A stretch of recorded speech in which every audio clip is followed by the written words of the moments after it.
about situational leadership. Here goes the introduction. A situational leader is a leader who enforces or who implements rules which helps a follower. He's actually an influencer. Okay, it has its characteristics, which its characteristics are as a situational leader. That is, he's very flexible. At any moment in time, a style of leadership can be changed, and it's very adaptable, which means the followers can adapt to it at any moment in time. And also, these leadership skills, actually, there are four kinds of leadership skills. There is the telling or the directing, there is the selling or the coaching, there is participating or supporting, and there is delegating. And these four leadership styles, none is being known as the best. And the person who developed this leadership style is called Dr. Paul Hersey and Kenneth Blanchard. My fellow groupmate will talk about the chart on the board. Okay, as my member obviously says about these various styles of leadership, this is a graph which explains the various styles of leadership, of situational leadership. And there are four types. We have the telling, the selling, the participating, and the delegating. Now, with leadership, it deals with influencing followers to achieve their objectives. And it deals with behavior, the relationship between the leader and the follower. We have the supportive behavior and the directive behavior, which are represented under the graph with the various arrows. And we also have the performance readiness in leadership. How the followers are ready, their readiness to follow their leader. Now, with the telling style, which is style 1, represented as S1, with this style, the leader considers the followers or the employees as newly recruited members which they have little knowledge about the management. Now with this one, the directive behavior of the leader is high, meanwhile the supportive behavior of the leader is low, which is represented here. This one, the leader does the work much here because he decides the decisions, he plans, he organizes, and also executes with the followers. Doing this is helping the followers to achieve some few skills, some common skills with them that they can use in other methods ahead of them. Now, with the selling or the coaching style, which is represented as S2, with this style, the leaders, the followers or the employees have acquired some few skills which they can use to perform a task, but they have an unwillingness in them. They are not willing to do it. So yeah, the supportive behavior is high and the directive behavior is also high because they have an unwillingness to do a specific task. With the participating or supporting style, which is represented as S3. Now, supportive behavior at this level is very high and directive behavior is low. Why? Because here the supporters, the followers or the employees have that skills. They have acquired some skills of performing a specific task. They don't have that confidence to carry on the task. They are doubting themselves if they can perform this task. That is why you see here the directive behavior is low and the supportive behavior is high. Which means that the leader will come in support and support them for them to carry on the task given to them. Now with the delegating style, the supportive behavior is low in relationship with the directive behavior. The both behaviors are low. In the sense that these followers on this style 4, they have that skills, they have acquired more skills, they have that knowledge, they have that confidence, they can work, and the leader here expects them to work with much performance, with much specificity, which can enhance the productivity of the company. And with this style, the leader has given up the decisions for them to make their decisions, to carry on the decisions, because the leader has that trust and that confidence that they can produce that task, they can perform that task with little of his knowledge.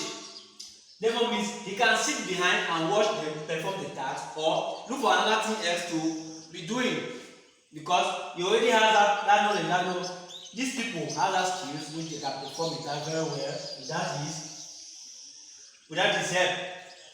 With the performance readiness, which in this small diagram we have below here, arrow 1, arrow 2, arrow 3, and arrow 4. If you look at here, from the turning style, the readiness of the behavior of the leaders, of the followers is low.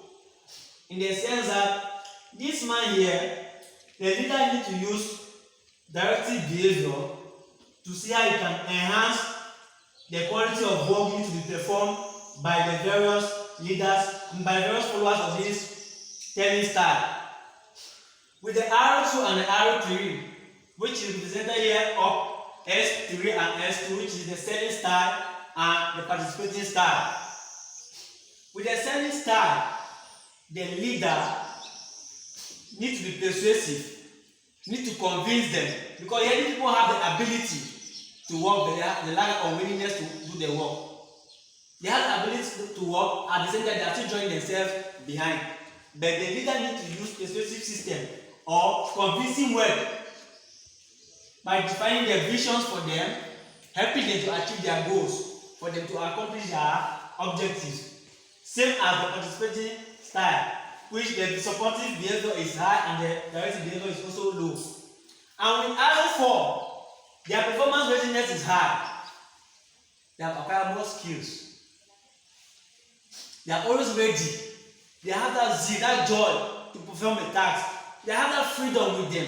They have that confidence that they can perform a task without the knowledge of the leader. So that is that for my graph. And with this graph, or with the various styles involved in situational leadership, we have some advantages. With the advantage, 1, it allows the leader effectively enhance behavior change of the followers. And again, it allows development skills. It creates development skills for the followers. The followers are being developed from their own skills, from learning the tasks that are being given. And with the disadvantage is that there's a lot of confusion. It creates confusion. And the inflexible and the flexible nature of the styles focuses on short goals, not long-term goals, because of constant changes of the various styles. So my member will come and elaborate us on the various examples that we can use. So while waiting for him, I will leave the floor for him to come and take over. Viewers, Well, I will take you on examples, and I'll be brief. 3 examples, 3 very important examples. First, I would like to start with a football team. I would like to go to Spain in Europe, FC Barcelona, whose team manager is Xavi Hernandez. And I would like to use the Barcelona midfield. When I say using the Barcelona midfield, I mean using 3 players. Here, I will place David here, and I will place Pedri here, and I'm also going to place Frankie de Jong, the Netherlands here. Then here I will place Sergio Busquets. Here, Xavi Hernandez needs more direction. He needs to give more directions to Pedri, because Pedri just entered into professional football. And so, in that case, he does not know how to play and how to function and how to calm down the tempo of the game. So here, Xavi Hernandez needs to emphasize, give him more directions on how to go, on how to calm down the game, on how to control the midfield. Then when he moves up to the second person, which is a selling leadership style, here I will place Pedri. At this stage, Pedri already has about 20% of working experience. He knows how to play in the midfield, 20%. So here, Xavi Hernandez still needs to impose some directions on Pedri. He still needs to give him directions, give him instructions. Turn this way, go right, play here, go like this, go left, and calm down. Calm down the tempo of the game. Because here, Pedri has just 20% experience of a midfielder. Then I will shift to this next person, participating leadership style. Here, I would like to use Frankie de Jong. Here, minimum or moderate control is needed, which means Xavi Hernandez is not supposed to give more direction as he has been doing to Pedri, to Gavi, and Pedri. Because here we assume that he has already obtained 40% of experience as a midfielder. So here, Xavi Hernandez does not need to emphasize on giving him much directions, taking in everything, because Frankie de Jong already has 40% of that experience, making him almost qualified. Then the person we can boast and say he has 90 to 100% of the midfielder experience is Sergio Busquets in the FC Barcelona squad. He is the most senior person in the team.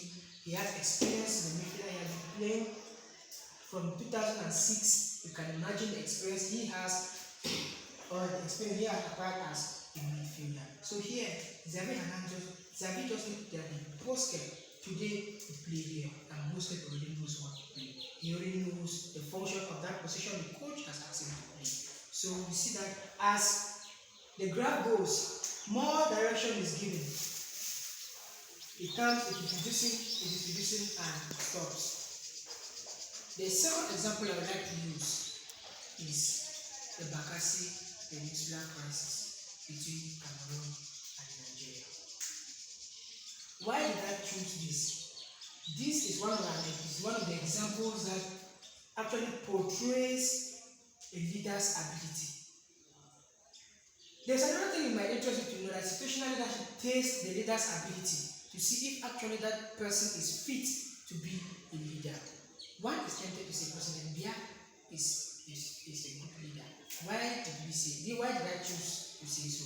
Because with the situation he found himself in 2006, he did not lead Cameroon into war against Nigeria because of the Bakassi Peninsula. So what he did was he summoned the case to the UN, and the UN sent a committee. Still in that year 2006, sent a committee headed by Kofi Annan, who is now of late but was the Secretary General by then. When the committee sent by the UN came, they saw everything and they handed Cameroon Bakassi Peninsula. Today, Bakassi belongs to Cameroon. So thank God for the leadership style of situational leadership style applied by President Biya solved that problem in this over. And the last that I would like to use is the monthly incident of Bishop Aloysius, who was recently installed on the 5th of May 2022.